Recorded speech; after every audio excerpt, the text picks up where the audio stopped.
आपकी तरफ से एक और थोड़ा मैसेज देना चाहता हूँ मोदी जी को। मोदी जी पंजाबी जी कहन लगे ਸਿੰਘਾਂ ਤੇ ਸ਼ੇਰਾਂ ਦਾ ਕਦੇ ਪਿੱਛਾ ਨਹੀਂ ਕਰੀਦਾ ਹੁੰਦਾ, ਮੂੰਹ ਦੀ ਖਾ ਲਓਗੇ।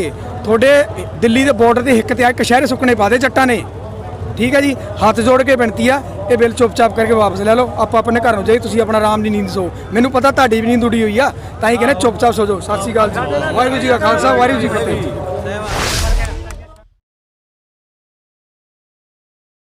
नाम? गुरविंदर पाल सिंह जम्मी। आप कनाडा से आए हैं सर? हाँ जी, जनवरी में आया था। कनाडा के कितने लोग यहाँ पर आए हुए हैं और किस तरीके से वो मतलब अंतर्राष्ट्रीय लेवल पर यह मामला जो है चल रहा है? सर कनाडा से मेरे फ्रेंड्स हैं, कई कल भी यहाँ पे बैठे थे, सरी से थे, कई विनीपेग से थे, कई वैंकूवर से थे। तो वहाँ पे भी प्रोटेस्ट चल रहा है, बहुत अच्छे तरीके से चल रहा है। लेकिन वहाँ पे फ़र्क यहाँ पे और वहाँ पे फ़र्क ये है कि वहाँ पे गवर्नमेंट जो है उनकी सेफ्टी के लिए पुलिस खड़ी है, यहाँ पे पुलिस डर के मारी खड़ी है कि ये कुछ करना दे। हालांकि कुछ करने वाले नहीं है, किसान बिल्कुल शांति पे ढंग से आंदोलन जो है अपना प्रोटेस्ट कर रहे हैं। लेकिन वहाँ पे बताया जा रहा है कि वो खालिस्तानी है, वो देश विरोधी गतिविधियों में लोग हैं, जैसे यहाँ पे अभी डिवाइड करने की चल रही है बात। चलो आप उसको छोड़िए, हमारे को ये बोला जा रहा है कि हमारे यहाँ पे खालिस्तानी है। तो आपको कोई नज़र आ रहा है कि ये अब कुछ और खालिस्तान की बात कर रहा हो या हुड़दंगबाजी की बात कर रहा हो? तो क्या रीजन है आखिर वहाँ के लोगों को क्यों ऐसा जो प्रदर्शन कर रहे हैं उनको बताया जा रहा है कि देश विरोधी गतिविधियों में शामिल? नहीं, वो तो हमारे देश में ही है, हमारे शहर में हर मतलब कई आदमी ऐसे हैं कि वो यहाँ पे भी बोल रहे खालिस्तानी है। लेकिन जब तक वो आके यहाँ पे देखेंगे नहीं ना, ऐसा भी बोला जा रहा है। खट्टर साहब ने बयान दिया था, जो सीएम हरियाणा के, उन्होंने बोला था यहाँ तो पंजाब के बंदे, हरियाणा का कोई है ही नहीं। तो आप तो देख रहे हो हरियाणा की कितने, मैं खुद हरियाणा से स्टेट से बिलोंग करता हूँ। अच्छा, ये शांतिपूर्ण आंदोलन आप भी देख रहे हैं चल रहा है, लेकिन इसको हिंसक बनाने का प्रयास किया जा रहा है। रागी तिवारी का आपने बयान सुना होगा, वीडियो वायरल हो रहा है। बिल्कुल बिल्कुल। 16 तक खाली करते, नहीं तो 17 को वो आके खाली कराएंगे, जाफराबाद बनाएंगे इसे। तो उनके कहने से कुछ हो थोड़ी जाएगा। नहीं, ऐसे लोगों को आप क्या कहना चाहेंगे आखिर? सर मैं उनसे ये कहना चाहता हूँ, हाथ जोड़ के विनती है, अगर आप किसानों का सपोर्ट नहीं कर सकते तो आप साइड में रहिए, ऐसे बयानबाजी मत कीजिए, आंदोलन को हमारे को खराब करने की कोशिश बिल्कुल ही मत कीजिए। हाथ जोड़ के निवेदन है। लेकिन वो हाथ जोड़ के कैसे मान सकते हैं? वो लोग तो एकदम बिल्कुल भड़काने की कोशिश। कोई बात नहीं, ये क्या है कि अभी वो हाथ जोड़ के नहीं मान रहे हैं तो उनको भी हम देखेंगे, कोई दिक्कत नहीं है। हमारे आंदोलन जो है एक अलग वर्ग विशेष का आंदोलन नहीं है, सभी का है। ये सभी का फर्ज बनता है कि कोई भी आपको बंदा गलत परिस्थिति में ऐसा कुछ काम करता हुआ देखा जाए तो उसको रोकिए। किसानों के ऊपर अगर कुछ दिक्कत आएगी तो पूरे देश, हर वर्ग के ऊपर दिक्कत आएगी। ऐसी साजिशें इस समय क्यों हावी हो रही हैं यहाँ पर? सर साजिश तो क्या है, अभी देखिए पॉलिटिकल पार्टीज़ हैं, वो वहाँ पे अम्बाला में धरना दे के बैठे हैं। वहाँ पे क्या नाम है, कांग्रेस की तरफ से बैठे हैं। वहाँ पे स्पेशल वेटर्स हैं, ड्रेस में प्रॉपर मास्क लगाए हुए हैं, हाथ में ग्लव्स उन्होंने डाले हुए हैं। वो ऐसा लग रहा है जैसे 5 स्टार होटल में खाना खा रहे हैं। वो कर रहे हैं, करने दीजिए, उनसे हमारे को कोई फ़र्क नहीं पड़ता। हमारे को ये है कि हम अपने हकों के लिए लड़ रहे हैं, हमारे को जो कानून है ये रद्द करवाने हैं, हम अपना फ़र्ज़ निभा रहे हैं। लेकिन सर कानून रद्द करने के लिए सरकार अभी आज भी बयान दे रही है कि 1% ही है यहाँ पर किसान, बाकी सब टुकड़े गए। कोई बात नहीं, उनको बोलने से कुछ नहीं होता। बीजेपी सरकार झूठी सरकार है, इसके बोलने से कुछ नहीं होगा। वो तो यही कह रहे हैं। मैं कह रहा हूँ कि बीजेपी जितनी बुरी सरकार, कांग्रेस भी थी, मैं किसी पार्टी का कोई मेरे को लेना देना नहीं है, ना मैं किसी पार्टी के बारे में फेवर कर रहा हूँ। कांग्रेस भी थी, लेकिन इससे बुरी सरकार मैंने ज़िंदगी में ना तो देखी है। मैं आपको पहले भी बोल चुका हूँ कि आप जो हमारा कॉन्स्टिट्यूशन राइट्स है उसको दबा रहे हैं। आप संविधान को फाड़ दीजिए, उसको रख दीजिए लग कि हमारा संविधान है ही नहीं। लोकतांत्रिक देश है क्या ये? लोकतांत्रिक देश है, यहाँ पे बोलने की आज़ादी नहीं है, कुछ भी आज़ादी नहीं है। क्या है मेरे को समझ में नहीं आ रही। क्या लग रहा है इसमें कि ये बिल वापस लिया जाएगा? सर लेना पड़ेगा, मजबूरी है। सबसे बड़ा वर्ग है किसान वर्ग। सर डीआईजी है जो, हाँ जी, डीआईजी जो है उन्होंने इस्तीफा भी दे दिया है, तो ऐसे कई लोग जो है अब अपने पद से त्याग कर रहे हैं। फिर भी क्या दबाव पड़ रहा है आपको लग रहा है? सर दबाव तो पड़ ही रहा है उनके ऊपर, तभी तो रोज़ की रोज़ मीटिंग्स के लिए वो हमारे को बुला रहे हैं, मीटिंग्स के बुला रहे हैं। लेकिन उनको बोल दिए यस और नो, आप हमारा जो 3 कानून है उनको रद्द करें तो हम मीटिंग करने के लिए आते हैं, अनदरवाइज तो नो है। अगर बिल वापस नहीं लिया गया तो? सर हमारा आंदोलन जारी रहेगा। बाकी जो स्टेप उठाने हमारे जत्थेदार साहब हैं वो जैसे बोलेंगे, हमारे को पूरे अपने इंडिया की जो स्टेट यूनियंस हैं सभी के जो आज तक कोई भी बिल वापस नहीं लिया इससे, तो अगर पहल तो होती है ना, शुरुआत तो कहीं ना कहीं से करनी पड़ती है। अभी सरकार यही सोच रही है कि अगर किसानों का ये जो हमारे बिल वापस ले लिए तो हमारे को दूसरी उधर से दबाव आएगा, हमारा बिल कैंसिल करो। लेकिन शुरुआत तो हम तो अपनी जगह पे अड़े हैं, सही सच के लिए अड़े हुए हैं। हमारे गुरुओं ने, गुरु गोविंद सिंह जी ने, सभी गुरुओं ने यही सिखाया कि सच पे अटल रहो, अपने हक के लिए अड़े रहो।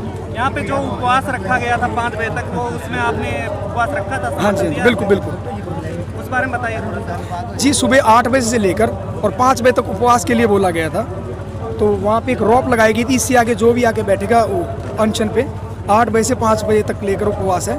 तो सुबह से हमने उपवास का पालन किया बिल्कुल।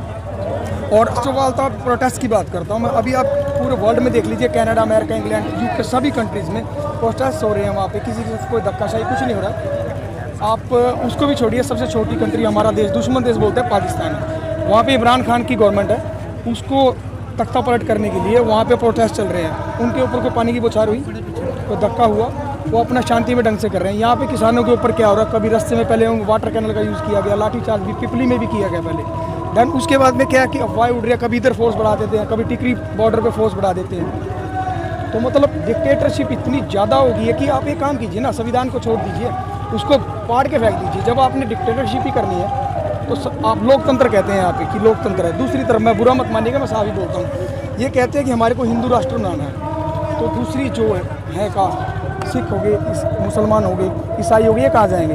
तो तब आप ये क्या मतलब बीजेपी गवर्नमेंट बोलती है यहाँ तो सिर्फ खालिस्तानी है, उनको खालसा का मतलब नहीं पता, खालिस्तान तो बहुत दूर की बात है, ठीक है। तो यहाँ पे खालिस्तानी है, जब आप किसी को एक मान लो आपका कोई अधिकार है, आपका हक है, वो आपको नहीं देंगे तो ये मांगे उठेंगी।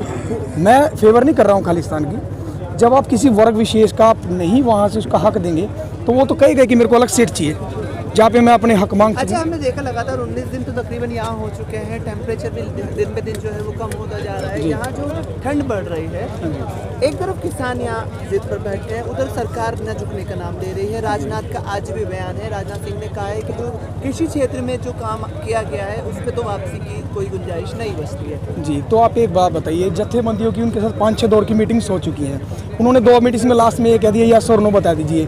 तो ये पपी गेम खेल रही है गवर्नमेंट।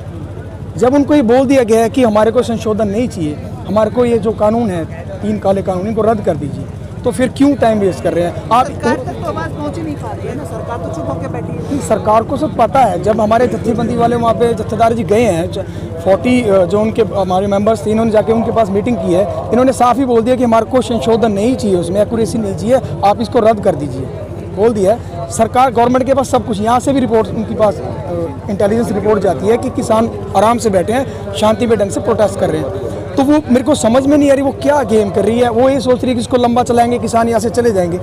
ये गवर्नमेंट का धोखे में है। यहाँ पे तो आप खुद ही देख रहे होंगे, आप रोज़ इंटरव्यूज़ करते हैं, मेरे हिसाब से रोज़ यहाँ पे 20-50 हज़ार रोज़ लोग बढ़ ही रहे हैं, घट तो नहीं रहे ना।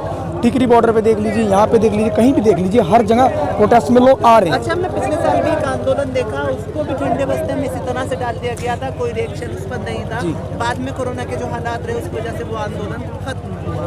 तो क्या इसी तरह से इस आंदोलन को भी उस आंदोलन की शक्ल देने की? बिल्कुल, आप बिल्कुल ठीक पॉइंट पे पहुंचे हैं। जितने भी आंदोलन हुए हैं, अभी जाट आंदोलन भी हुआ था, कुछ और भी आंदोलन जो प्रोटेस्ट के लिए होते हैं अपने हकों के लिए, सर गवर्नमेंट का सबसे पहले इशू यही होता है कि इसको लंबा चलाएं ताकि लोग थक थुक के और अपना आराम से बैठ जाएं, ठंडे बस्ते में चला जाएगा। लेकिन ये जो प्रोटेस्ट है ये किसी एक वर्ग विशेष का नहीं है, ये पूरे देश का, अब तो पूरे वर्ल्ड का एक कम्युनिटी का बन चुका है। किसान अपना हक मांग रहे हैं, आप उसके ऊपर थोप रहे हो, वो कह रहे हैं हमारे को नहीं चाहिए, हाथ जोड़ के रिक्वेस्ट कर रहे हैं, फिर भी वो नहीं मान रहे हैं। एक्चुअली असल में क्या, आपको भी ज़्यादा, सबको अब तो पढ़े लिखे लोग हैं, सभी को पता ही है, इतना गवर्नमेंट इतना ज़्यादा पैसा अंबानी अदानी और ऊपर से खा चुके हैं, अब ये फंस चुके हैं, ना तो इधर जा सकते हैं ना उधर जा सकते हैं। क्या करें? अब ये सोच रहे हैं बीच का रास्ता निकालने की, किसानों को भी खुश कर दें और उनको भी खुश कर दें। बड़ी मजबूत सरकार है, ये किसी के आगे झुकते नहीं। आप कह रहे हैं कि ये उन लोगों के आगे झुक रही है। सरकार किसकी है? सरकार ये पूंजीपतियों की सरकार है, झुकी पड़ी है ये। तो वो क्या करते हैं, आपने देखा होगा, मैंने पीछे भी इंटरव्यू में बोला था, हमारे पानीपत डिस्ट्रिक्ट में, पानीपत में, सराना में लॉकडाउन का फायदा उठा के कोरोना का असली मजा इस बीजेपी गवर्नमेंट ने लिया है। मैं आपको ऑफिसर का नाम नहीं बताऊंगा, बड़े बड़े ऑफिसर हमारे पानीपत डिस्ट्रिक्ट में, उनसे मेरी लॉकडाउन के टाइम में बात हुई थी, जो लोगों के हक के लिए, मतलब उनको राशन पानी पहुंचाना है उसके लिए। तो उन्होंने कहा था सर ऊपर से कुछ नहीं आ रहा, ये तो जो सेवादार है ना यही कर रहे हैं, लंगर की जो सेवा चला रहे हैं वही करेंगे, ऊपर से कुछ नहीं आ रहा। कैसे इसको देखते हैं कि इंटरनेशनल लेवल पे किस तरफ ये जो आंदोलन है वो जा रहा है? मैं आपको बताना चाहता हूँ कि इंटरनेशनल लेवल पे जो मोदी जी ने अपनी इमेज क्रिएट की थी, या जैसा भी मतलब अच्छी इमेज थी, जहाँ भी जाते थे उनका मतलब अच्छा स्वागत होता था। एट प्रेजेंट आप अगर अभी मोदी जी को कहीं भेज के देख लीजिए, इनको काले झंडे के साथ स्वागत ना हो तो देख लीजिए आप, काले झंडों के साथ इनका स्वागत होगा हर कंट्री में। और अभी ये धमकी दे रहे हैं, वो अपना क्या नाम इनका, कनाडा के प्रेसिडेंट है मिस्टर ट्रूडो, उन्होंने किसानों के प्रोटेस्ट के फेवर में कुछ बयान दे दिया था तो उनको अपने इंडिया के अपना गृह मंत्री की तरफ से पता नहीं किसकी तरफ से उनको नोटिस भेजा गया राजदूत को कि आप हमारे आंतरिक मामलों में हस्तक्षेप ना कीजिए। उन्होंने सिर्फ ये बोला था कि किसान अपना आंदोलन जो है शांति में ढंग से प्रोटेस्ट कर रहे हैं और सरकार को चाहिए कि उनकी समस्याओं का समाधान करें। उन्होंने कुछ गलत तो नहीं बोला, लेकिन ये कह रहे कि हमारे आंतरिक मामलों में हस्तक्षेप ना करें, इससे हमारे दोनों देशों के जो रिश्ते हैं उन पर फ़र्क पड़ेगा। अरे उनको क्या धमकी दे रहे हैं? उनको हमारी ज़रूरत थोड़ी है, वो तो विकसित देश है, उनको क्या ज़रूरत है। आपकी तरफ से एक और थोड़ा मैसेज देना चाहता हूँ मोदी जी को। मोदी जी पंजाबी जी कहने लगे हैं ਸਿੰਘਾਂ ਤੇ ਸ਼ੇਰਾਂ ਦਾ ਕਦੇ ਪਿੱਛਾ ਨਹੀਂ ਕਰੀਦਾ ਹੁੰਦਾ, ਮੂੰਹ ਦੀ ਖਾ ਲਓਗੇ। ਤੁਹਾਡੇ ਦਿੱਲੀ ਦੇ ਬਾਰਡਰ ਦੇ ਹਿੱਕ ਤੇ ਆ ਕਸ਼ਹਿਰੇ ਸੁੱਕਣੇ ਪਾ ਦੇ ਜੱਟਾਂ ਨੇ, ਠੀਕ ਹੈ ਜੀ। ਹੱਥ ਜੋੜ ਕੇ ਬੇਨਤੀ ਆ, ਇਹ ਬਿੱਲ ਚੁੱਪਚਾਪ ਕਰਕੇ ਵਾਪਸ ਲੈ ਲਓ, ਆਪਾਂ ਆਪਣੇ ਘਰ ਨੂੰ ਜਾਈਏ। ਤੁਸੀਂ ਆਪਣਾ ਆਰਾਮ ਦੀ ਨੀਂਦ ਸੋ, ਮੈਨੂੰ ਪਤਾ ਤੁਹਾਡੀ ਵੀ ਨੀਂਦ ਉੜੀ ਹੋਈ ਆ, ਤਾਂ ਹੀ ਕਹਿੰਦੇ ਚੁੱਪਚਾਪ ਸੋ ਜਾਓ। ਸਤਿ ਸ਼੍ਰੀ ਅਕਾਲ ਜੀ, ਵਾਹਿਗੁਰੂ ਜੀ ਕਾ ਖਾਲਸਾ, ਵਾਹਿਗੁਰੂ ਜੀ ਕੀ ਫਤਿਹ। खबरों में बने रहने के लिए फोरम 4 को सब्सक्राइब करें और नोटिफिकेशन पाने के लिए बेल आइकन दबाएं।